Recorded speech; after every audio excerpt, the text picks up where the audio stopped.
Hi everyone, it's Kelly from Kelly's Bead Boutique. So today we're going to make another one of my quick and easy earring projects, and we're going to take a little bit of inspiration from chainmail. I've not really delved too much into the whole chainmail realm, but I really like some of the things that you can create with it. So if you want to see what I'm making today, come and join me.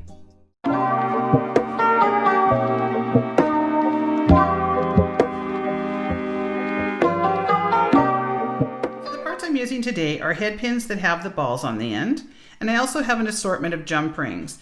These are 8mm 18 gauge, these are 6mm 18 gauge, and these are 4mm 18 gauge. I have a little bead cap. I also have some of these beautiful check glass. They kind of have a bit of a rosebud look to them, and they're in a beautiful sort of corally pumpkin color with some gold accents, and they're fabulous. And I also have some ear wires. And as far as tools, we're just going to be using our bent chain nose pliers, our round nose pliers, our cutters, and our chain nose pliers. So let's get started. So the first thing I'm going to do is I'm going to place my check glass on my balled up head pin, and I am going to put my bead cap on top. And now I don't want to create a neck on this because I want to have a really small little amount of wire showing. So I'm just going to bend that right away on top of that bead cap so it doesn't create a neck at all. And now I don't need a very large loop either, so I'm going to come down on my pliers. Now this is one of the long round nose pliers, which I really like because it gives you lots of variables. You can have like a teeny tiny one or go up to a large one. So on this pair of pliers, I'm going down towards the end, and I'm going to go up and over and down. And now I'm going to open up my pliers and just rotate them so that they're parallel to the table. And now I'm going to take this tail and pull it straight to the back. And these are pretty heavy duty, so you have to give them a good tug. Now I'm going to have a look at that, and you can see how far over to the left. Let's see if I can create a little bit better view. You can see how far left that is, and that's because there was no neck on that. So what I'm doing is with my right hand, I'm rotating that so that it becomes right on top. That's what we want. So don't worry about the little arm. We can just pull that down. And now if I take up my pliers, you can see that that's created a nice little loop there.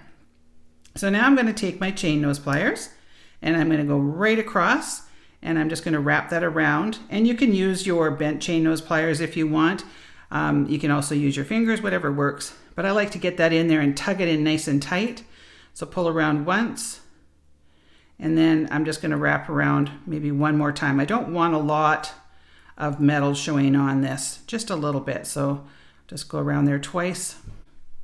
Now I'm going to trim that off using the flush side of my cutters. So I just come in, give it a nice little trim, and usually there's a little bit of a burr there, so I can kind of feel that there is a bit of one. So I'm just going to come in with the very end of my pliers, find that burr, and kind of give it just a little bit of a push down. It doesn't have to be much. I just want to make sure there's no sharp edges. And so this is what you should have, is a cute little charm with just a little bit of metal showing on the top. So now, using the largest of the jump rings, we're going to create our connector in the middle. It's known as a Mobius, and sometimes it's called a rosette. I just call it pretty. So what you need for this is 2 good sets of pliers. So you're going to take 1 pair of chain nose pliers on one side, and then your bent chain nose on the other. And on this one, we're going to just close this up nice and tight. So jump rings always come sort of open like that, and you want to just wiggle them back and forth until you can see no little splits there. You just want to make sure that it's lined up nice, and you can't really feel anything that way either. So it's not, doesn't leave any sharp little things. So I've got one that's closed, and now I'm going to open up this one, and I'm going to do the same thing. I'm just going to open it up going in opposite directions like this. Never want to open it that way.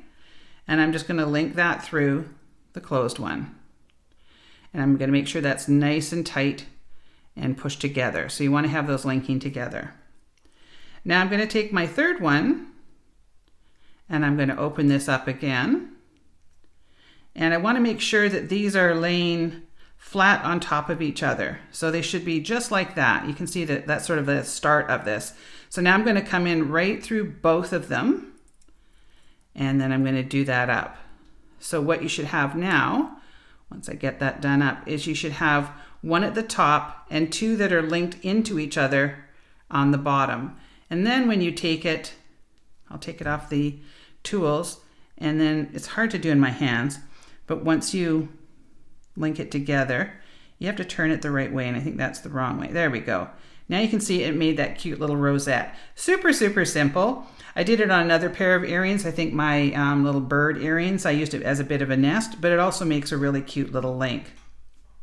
So now we're going to take the 6mm jump rings, and I'm going to open those up, doing the same thing. So just do an opposite movement.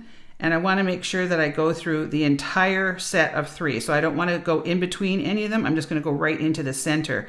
So I find it best to kind of hold on to all 3, make sure they're all gathered up inside there, and then close that up nice and tight.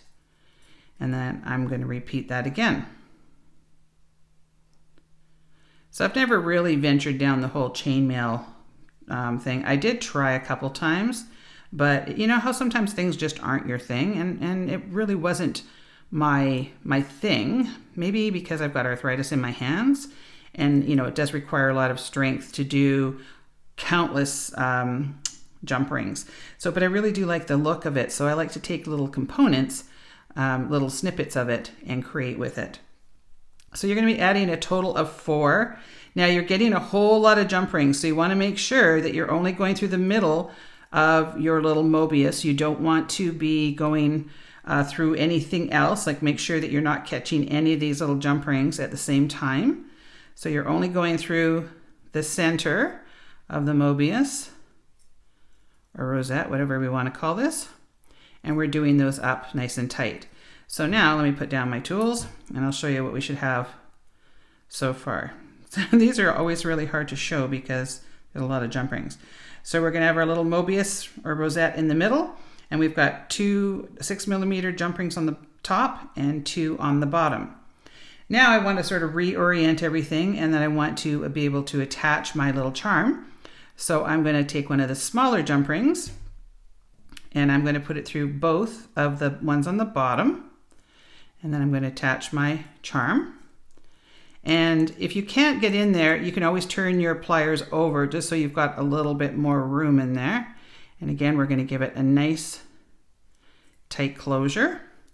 And then we're going to repeat on the top. If I didn't do it on the top, the ear wire would be going the wrong way. So we want to make sure that we reorient it with another jump ring. And I also like the look so that it looked the same on the top as on the bottom there. Just make sure that's done up nice and tight. Sometimes jump rings can be super, super bossy. They just kind of do what they want to do. So you just have to show them who's boss and make sure that you get it to go where you want.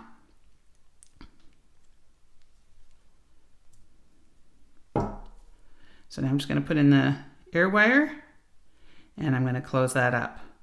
So I'm just going to make the other one off camera and I'll be right back. So there we go. There's our pair of completed earrings. Now, of course, earrings are always really tough to show on camera because they look really cute when they're hanging in this direction, but my camera isn't that direction. So I'll try to get a picture of them hanging the right way, but you can kind of see if I lay it across my hands. I think they're really, really sweet. And this is a fun little connector.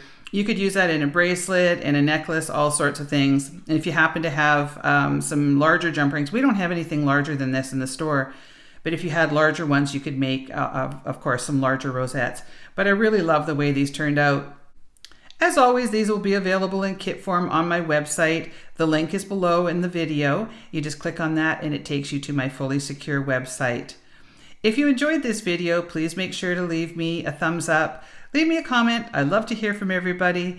And please make sure that you subscribe to my channel as it really does help it out.